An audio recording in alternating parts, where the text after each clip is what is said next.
নমস্কার বন্ধুরা, আমি সঙ্গীতা রাজমি এসে গেছি আর একটি ভৌতিক কাহিনী নিয়ে, যা শুনে আপনার গায়েও কাঁটা দিয়ে উঠবে। আজকে গল্পটি পাঠিয়েছেন হুগলি ভাঙামোড় থেকে অর্ণব দাস। রাধানগর স্টেশনের ৩ নম্বর প্ল্যাটফর্মের এক কোনায় নাদু কবিরেজ বসে, প্যাকাটের মতন চেহারা, চোখে দড়ি আটা চশমা, আর সামনে লাল শালুর উপরে রাজ্যের ওষুধ বিশুধ রাখা। সারাদিন একখানা হ্যান্ড মাইক মুখের কাছে তুলে চিৎকার করে তার ওষুধের ফিরিস্তি দেয়, কিন্তু দিন শেষে লাভের খাতায় শূন্য। একটা নিঃশ্বাস ফেলে ভাবে নাদু কবিরেজ। লোকজনের আজকাল আর কবিরাজি চিকিৎসায় বিশ্বাস নেই। একটু কিছু হলেই লোকে হাসপাতালে ছুটে। হতাশ নাদু ভেবে, এই লাইনে টিকে থাকতে হলে নতুন কিছু আমদানি করার দরকার, নইলে বাতিলের খাতায় পড়ে যেতে হয়। এক শনিবার স্টেশনে আসা যাওয়া করা সকলেই নাদুকে দেখে চমকে উঠল। পরনে লাল লুঙ্গি আর লাল পাঞ্জাবি, গলায় দুখানা মোটা মোটা রুদ্রাক্ষের মালা, কপালে বড় সিঁদুরের টিপ, কানে জবা ফুল গোঁজা। আরও চমকে উঠল সবাই যখন নাদু মাইক হাতে নেয়। দাদারা ও দিদিরা, মশাইরা ও মা জননীরা, আপনাদের রাতের বেলায় একলাটি পথ চলতে কি গা ছমছম করে? ঠিক দুপুর বেলায় বাড়ির চালে কি দুমাদুম শব্দে ঢিল পড়ে? পুকুর পাড়ে বসে মাছখানা সদ্য ছিপে গেঁথে তুলেছেন, আর পাশ ফিরিয়ে দেখলেন মাছও ধাও। মা জননীরা, সন্ধ্যাবেলা গাছের নিচ দিয়ে গেলে কি শরীর ভারী হয়ে ওঠে? দুপুর বেলায় রাস্তা দিয়ে চলেছেন একা, হঠাৎ করেই কেউ পেছন থেকে কাপড় ধরে টান দিলে? আপনারা জানেন না, আপনাদের চোখের দৃষ্টির বাইরে পিল পিল করছে যত সব ভূতের দল। ব্রহ্মদত্তি, মামদো, শাকচুন্নি, বুলো, নিশি, পেতনির দল। আপনি জানতেও পারবেন না একটু সুযোগ পেলেই কখন আপনার ঘাড়ে চেপে বসে, আর তারপরে শুরু হবে যত অনাসৃষ্টি কাণ্ড। পথ চলতে দুই একজন ভয় ভয়ে জিজ্ঞাসা করে, তারপর কি হবে বাবা? মুখখানা গম্ভীর করে উত্তর দেয় নাদু, অর্থনাশ, গৃহ অশান্তি, রোগ ব্যাধি, গরু বাছুর মরা, শেষে মৃত্যু। দু চারজন যারা দাঁড়িয়ে ওর বক্তৃতা শুনছিল রীতিমতন আতঙ্কগ্রস্ত মুখ করে দাঁড়িয়ে থাকে। নাদু বুঝতে পারে ওষুধ ধরেছে। তখন আবার বলতে শুরু করে, তবে আর চিন্তা নেই, এসে গেছে আমার ভূত তাড়ন তৈল। ওই তৈল একবার গায়ে মাখলে আর 2 ফোঁটা রুমালে ভিজিয়ে রাখলে ভূত কাছে ঘেঁষে না। 1 ফোঁটা গঙ্গা জলের সাথে মিশিয়ে মাথায় ছিটে দিলেই বাপ বাপ বলে ভূত পালাবে। বাড়ির দরজায় মাসে 1 বার করে এই 2 ফোঁটা দিলেই ভূতের 14 গোষ্ঠীও আর ওই তল্লাটে ঘেঁষবে না। উপস্থিত লোকজন চোখ গোল গোল করে ওর কথা শুনে। একজন বলেই ফেলে, দাম কত বাবা? তখন নাদু কবিরেজ বলেন, মাত্র 100 টাকা। স্বপ্নে পাওয়া দৈব ওষুধ, এর কোনো দরদাম চলে না। ফস করে কি একটা 100 টাকার নোট এগিয়ে দেয়। ছপাছপ সব বোতল বিক্রি হয়ে যায়। নাদু মনে মনে হাসে। আজ সকাল থেকেই আকাশের মুখ মেঘলা, সারাদিন একটানা বৃষ্টি পড়ছে। অভ্যাস মতোই আজও বসেছিল নাদু, কিন্তু সারাদিনে তেমন খদ্দের জোটেনি। মাঝে মাঝে ঠান্ডা ভেজা হাওয়া বইছে, সন্ধ্যা ঘনিয়েছে। আর কিছুক্ষণ থেকে বাক্স গুছিয়ে পাড়ে যাবে ভাবেও। ঠান্ডা বাতাসটা বেশ গায়ে লাগছে।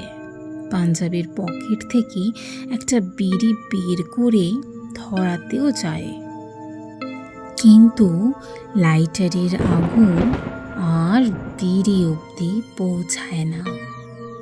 ওর সামনে চাদরের নাক মুখ ঢেকে কে একটা উবু হয়ে বসে আছে।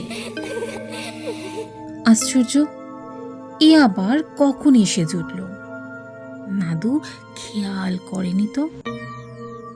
নাদু তাড়াতাড়ি হাত পা ঝেড়ে বসে।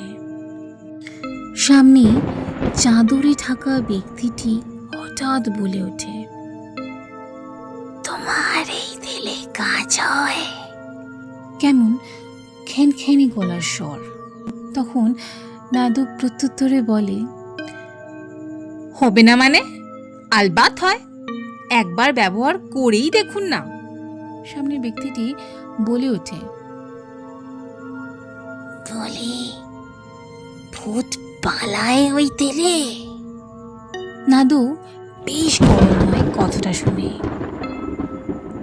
আর তেরে মেরে বলে ওঠে, পালায় কি বলছেন মশাই? একেবারে ত্রিসীমানায় ঘেঁষবে না। ফোটে দাও দেখি এক বোতল।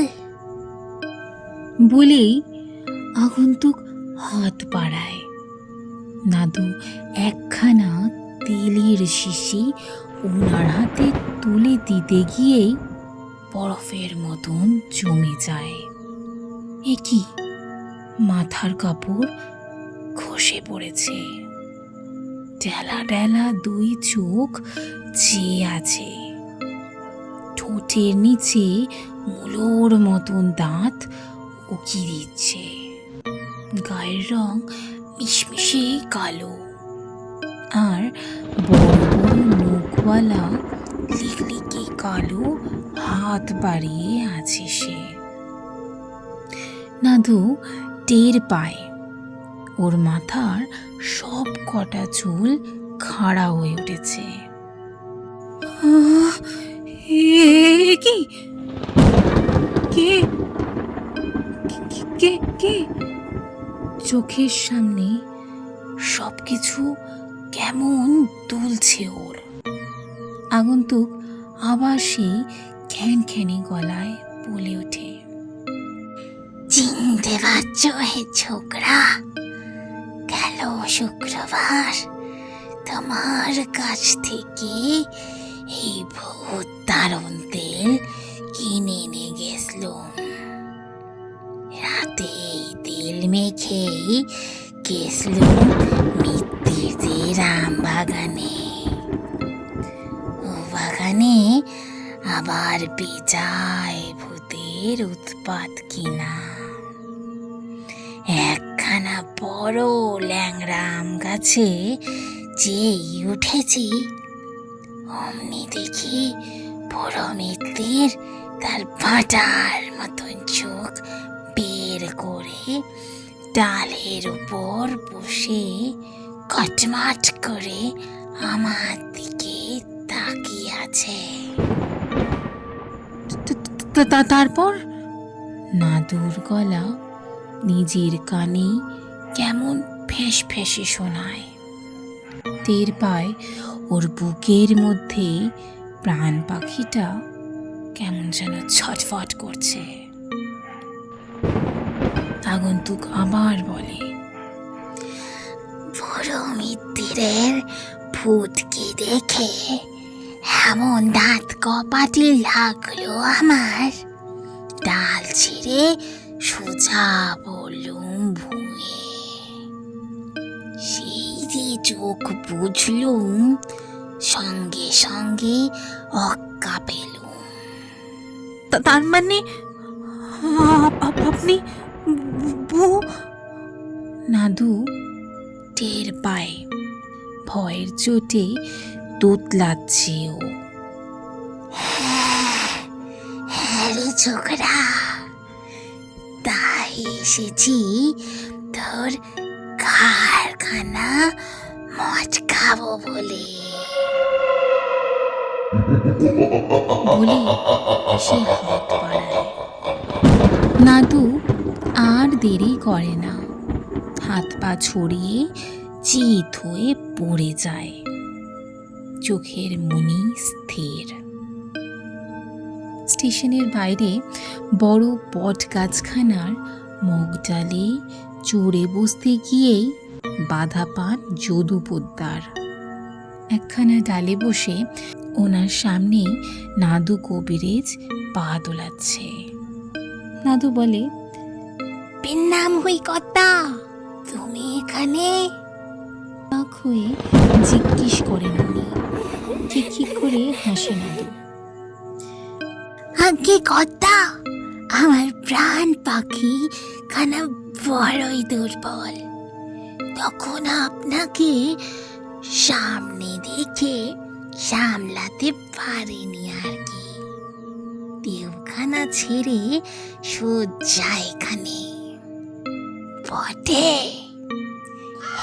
কর্তা, যদু পোদ্দারের কেন জানি না মনে হয় খারাপ হবে না ব্যাপারটা। এতদিনে একটা সঙ্গী সাথী জুটল যা হয়। কর্তা, একখানা কথা। নতু হি হি করে নাদু হাসে। বেঁচে থাকতে মেলায় ভূতের ভয় ছিল কর্তা, এখন অবশ্য একটুও নেই। কেমন যেন ছাড়া হাত পা লাগছে নিজেকে। সবে তো চলে। কি বললেন কর্তা? ওর পাশেই গাছের ডালে গুছিয়ে বসতে বসতেই বলেন যদু পোদ্দার, বলছি মিত্তিতে বাগানখানার বুড়ো সবেদা গাছ একখানা যেন মিষ্টি গুড়। নাদু একবার নিজের ঠোঁট চেটে নেয় আর বলে, সত্যি নাকি? এছাড়াও জামরুল, কাঁঠাল, লিচু আর আমের কথা তো ছেড়েই দাও, গোটা বাগানখানা ফল পাকুড়ে বোঝায় যাবে নাকি? নাদু দাঁত বের করে হাসে। সেই হাসিতে যদু পোদ্দারও যোগ দেন। দুজনের চেহারাই এখন দেখার মতো। মিশমিশি কালো গায়ের রং, ভাঁটার মতো চোখ, মুলোর মতো দাঁত, আর পুরা কাঠের মতন হাত পা। হাটতলার গোবিন্দ একসময় হেঁটে আসছিল স্টেশনের দিকে। বুড়ো বট গাছটার কাছে আসতেই ও থমকে যায়। বাতাসে কেমন একটা আষ্টে গন্ধ, আর হঠাৎ করেই বট গাছের উঁচু একটা ডাল কোনো কারণ ছাড়াই কেমন দুলে ওঠে। বাতাসে এই সময়ে ঠিক একটা হাসির শব্দ যেন শোনা যায়। শেষ। সত্যি আমাদের আশেপাশে এমন অনেক মানুষ আছেন যারা লোকেদের অসহায়তার সুযোগ নিয়ে নিজের আখেরটা গুছিয়ে নেন। অনেক মানুষ এই তগুন, ঝাড়ফুঁক, এই তেল পোড়া, জল পোড়া, এই সমস্ত অন্ধবিশ্বাসের জালে জড়িয়ে পড়েন। এর কিন্তু কোনো সমস্যার সমাধান হয় না। তো বন্ধুরা, আজকের এই ভূতের গল্পটি আপনাদের কেমন লাগলো অবশ্যই কমেন্ট বক্সে জানাবেন। যদি ভালো লেগে থাকে তো অবশ্যই লাইক, কমেন্ট, শেয়ার, সাথে সাবস্ক্রাইব করে পাশে থাকা বেল আইকনটা প্রেস করে দেবেন, যাতে সমস্ত নতুন ভিডিওর প্রথম নোটিফিকেশন আপনাদের কাছে সবার আগে গিয়ে পৌঁছায়। ও হ্যাঁ, যদি আপনাদের জীবনেও ঘটে থাকা কোনো ভৌতিক কাহিনী বা শোনা কোনো কাহিনী থাকে তো অবশ্যই লিখে পাঠাতে পারেন স্ক্রিনে আসা আমার ইমেল অ্যাড্রেসে। তো চলো tata, bye bye, stay blessed, be happy.